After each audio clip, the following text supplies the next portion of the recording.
Good morning. Good morning. Good morning. Uh, Going back to doing these 10, 15-minute live streams in the morning to kind of catch you guys up. For those of you who just came in, can you let me know what a one, if you can hear me, or just say you can hear me? I'm going to pull it up on YouTube to make sure I'm being heard right now. So no one has said anything yet. So let me figure out whether or not you guys can hear me. Okay, you can hear me. Appreciate that, TL. Okay, good morning. Good morning. How you guys doing today? All right, guys. So there's a lot of news that's happening, that's going on right now, and I want to start with this first story where the Democrats have introduced a bill forcing the Trump administration to rehire veterans. Obviously, this is not going to pass. Okay, let's not kid ourselves. This is the opposite party trying to get the current administration that just made all these layoffs and have more layoffs coming to try to rehire veterans back. Now, there are going to be some Republican senators as well as congressmen who are going to be for this, but the vast majority is not. So even though they're introducing this bill, this is kind of a twofold thing where they want to make themselves look good, but also this is a real issue, but I doubt this gets any traction. Let me know in the comment section what you guys think about this, but as far as I'm concerned, this is DOA on arrival. I don't see any of this happening because there are plans for more massive layoffs starting in June, which I'm going to bring up this next story from June, from now that's supposed to happen in June, where this is when they plan to do all of those massive layoffs to start in the month of June. Supposedly 80 plus thousand veterans. Department of Veterans Affairs employees, I will put it that way. Department of Veterans Affairs employees, 80 plus thousand are supposed to be laid off. They're trying to get it down to a certain number. Now let's keep it a buck. When you lay off people, that's going to create more time, right? Appointments are going to be longer. Phone calls are going to be longer. Wait times are going to be longer. Getting claims done is going to be longer. I don't understand how this is supposed to be more efficient when you're going to make everything stretch out even longer. So I don't know how that's supposed to help veterans, but it is what it is. Appreciate it, TL. Appreciate it, OT.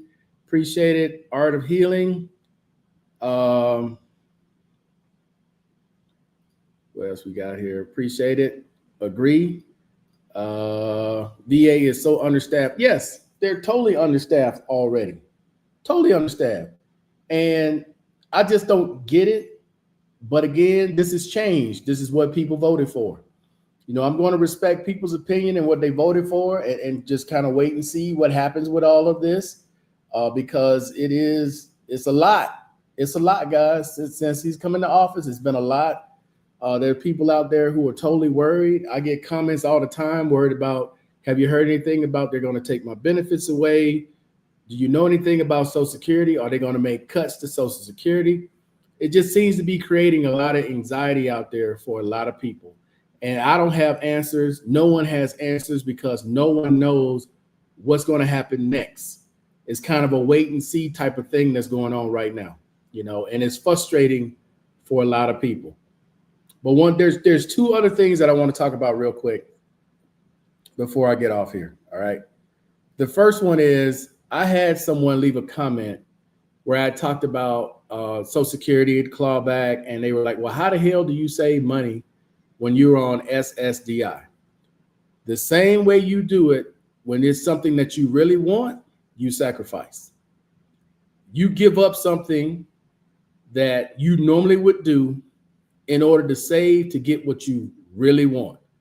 Because I don't care what amount of money you're getting or what your current situation is. If it's something that you really want, we're going to figure out a way to get it. We're going to figure out a way to make it happen. I don't know anybody that does not do that. I don't care what it is. You want to get this car, you're trying to get this house, you're trying to get this phone, you're trying to get these clothes, you're trying to get whatever it is. People make sacrifices. They give up something to get what they really want. So I don't care if you're getting $1,000 a month, because if you're in that type of situation, obviously you're getting a lot of government assistance. Now, how long that government assistance is going to be there, I have no idea. But I do know that if it's something that we really want, we're going to sacrifice to make it happen. I give you an example for myself. Let's say that there was something I wanted to buy. Okay. I'm not going to go to the casino. I'm not going to go out the 2 or 3 days that I go out a week. I'm not going to sit there and order a bunch of stuff online knowing I got something that I want to get. So you know what I'm going to do? I'm just going to sit back and let it stack up to where I need it to be to get what I want. Now, I know I make it sound easy, and it's not easy. It's not easy. I understand people are hurting out there. I understand that things are much higher now. Costs are going up. Income's not keeping up with costs. I get that. I truly get that. But if it's something that you truly want, you will make it happen. You'll figure out a way. When I look back at what my parents sacrificed just to have something, they gave up a lot. They gave up a lot to get what they needed to get. So it can be done.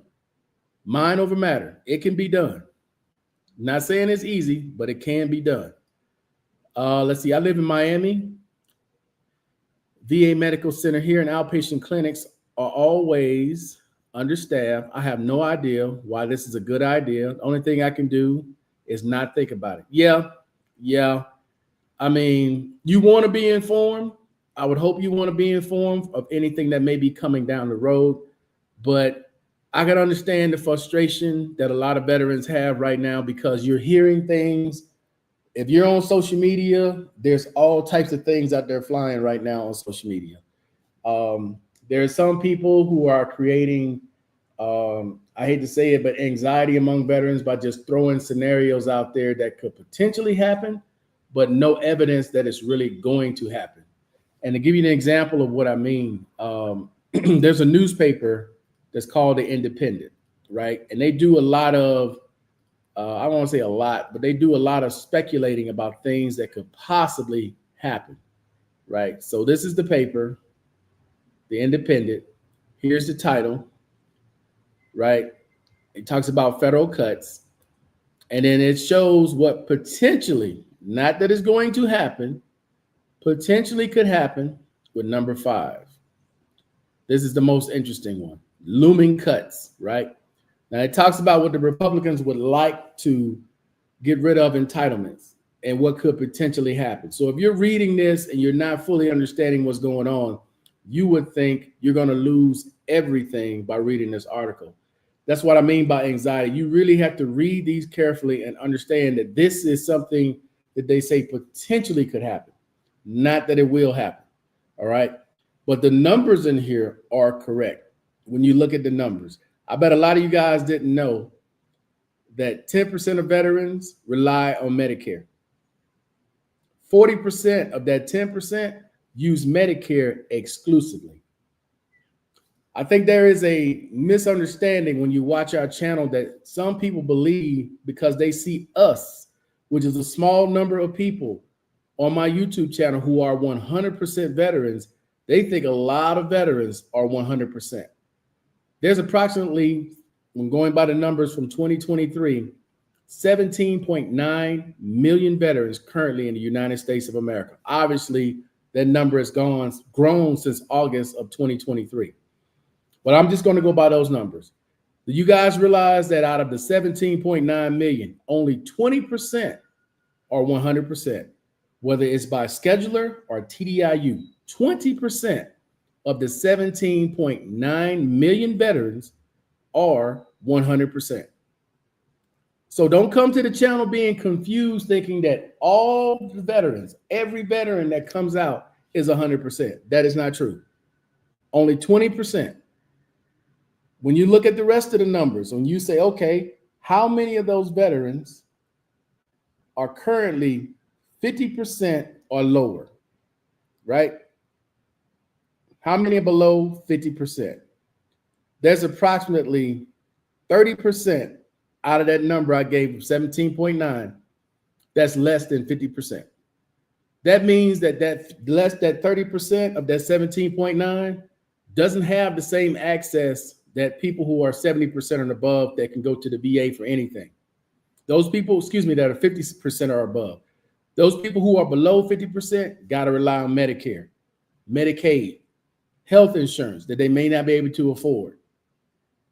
It's huge, guys. When you look at the numbers of people who are below 50%, ranging from 30% to 10%, there's another 20% of veterans who fall into that category. So when we do the math, 30, 20, and another 20, we're at 70%.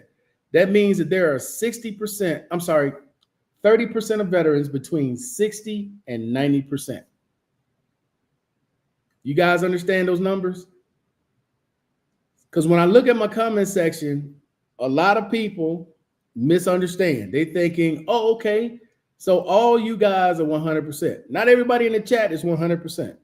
Not every veteran that comes on is 100%. No, they're not. They're not. And when you look at these numbers and you see how many veterans rely on food stamps, do you guys see that? 1.2 million veterans rely on food stamps or some type of government assistance. We got to remember, ladies and gentlemen, that there was a period of time after Vietnam and before Desert Storm that there was a time of peace. There were a lot of veterans from the 80s up until the early 90s. There were no wartime. There was nothing. There are a lot of veterans who were in during that peacetime. A lot of veterans. So stop thinking that every veteran that you see is 100%. They're not. They're not. Some are not even close. Okay? There's some you meet. I've met some abroad, 30%, 40%. I'm like, dog, y'all traveling on 30 and 40. Hey, this is what some people choose to do. And who am I to tell them not to do it? But I wouldn't. So I'm saying I wouldn't. But let me see what else we got here before I get ready to get off. Let's see. Do I have to start voting Democrat exclusively for congressmen and president senators? This is really bad. I don't know if the actual votes are Republican or Democrat. I tell people to vote for your best interests. Okay. There might be an independent mayor who has ideas straight down the middle between two parties. If his ideas work for you or her ideas work for you, then you vote for your best interest. I just think that social media, the way things were advertised to people, the way it was talked, because politicians will say anything, right? It's a popularity contest is what it's boiled down to. When you're loud, bombastic, vocal, and you're saying things that people want to hear, people are going to take to you and they're going to vote for you. Now, what they do when they get in office, that's a whole different story. But I tell people, vote for your best interests. It might be a Democrat that's going to do something that you like, or a Republican that's going to do something that you like, but you got to vote for your best interests. That's the only thing we can do. That's why I don't try to get with any party. I'm a this, I'm a that. No, I vote for my best interests. There will be a very large number of veterans that will now be seen by community care providers because of understaffing. Yeah, remember we talked about this, TL? They want to privatize the Department of Veterans Affairs. They do. They want to get rid of all of the nursing homes, all of the other care facilities. They rather these veterans be at home and have their own family take care of them instead of VA staffing, because it is much cheaper for the government, where the government has to provide a building, they have to provide staff, they got to pay all of the utilities and food and all that. It is so much cheaper for them. When you really look at it, it is much cheaper for the U.S. government to pay to have the veteran at home and have the family take care of them than put them in a facility. That's where this has been headed the whole time. This is where this has been heading. Same with healthcare. When you look at healthcare, think about how how much money the US government could save by sending veterans to a clinic, to a hospital, to whatever specialist that they don't have to provide at the VA. They want to strip the VAs down to basically just a checkup. And then anything else after that, we're going to send you somewhere else to somebody else's facility to have them take care of it, where we don't have to pay these huge bills every month. When you think about it, it makes sense for the government, not so much for the veteran, because not every veteran is going to have the ability, because you got to look at the people who live outside the cities, the people who live in the rural areas, right? Your closest VA might be 2 hours away, might be 3 hours away. So it kind of cuts both ways. I can see from a business standpoint why they're doing it, because they could save a ton of money. But on the other hand, if you're a veteran, you don't have a lot of family, you don't have friends, where do you go if they want to send you home? Now you got to rely on other services, which is why Social Security, Medicaid, Medicare is so important. When you see seniors who have home health aid and they're not veterans, they're on Social Security, how do you think that gets paid? Who provides that service? Social Security. So it kind of cut both ways, guys, and I don't know the answer to this, but I want to start bringing you guys these stories so you can see what is happening, what potentially could happen, and how it's going to affect us as veterans, us as Social Security recipients, or just in general as American citizens. Because what decisions that could be coming down the road that may affect your future decision, you need to know about, right? So I got an upcoming show coming with Bobby D on Tuesday, and I know we do Tuesday roll call. I may change it to Wednesday, but I'm going to do a live show with Bobby D. I'm going to carry it live. He's going to carry it live. It's supposed to be tomorrow at 8:30. I think it's 8:30 a.m. Philippines time. I believe they are an hour ahead of me, because I know time just changed, and I think you guys move your clock forward for the summer. So right now I'm on, because there's no time change here. So right now I think I'm back to Central Time. So it should be 10:15 Central Standard Time, 11:15 Eastern Standard Time. And I think the Philippines is an hour ahead or maybe 2 hours ahead now. I don't know if they have time change. I got to hit with Bobby D today, but that will be Tuesday. So more than likely, I'm going to change Tuesday roll call to Wednesday roll call. And Bobby D and I, we're going to talk about Social Security. We're going to talk about the Veterans Program and his experience going to the VA in Manila. Okay. So that's coming up this week, guys, but I will be back tomorrow morning with whatever the newest and the latest news that has come out that may affect us and our benefits. All right, guys. So I appreciate everybody watching as always. And until the next time, guys, I'm out of here. Peace. Enjoy the rest of your day.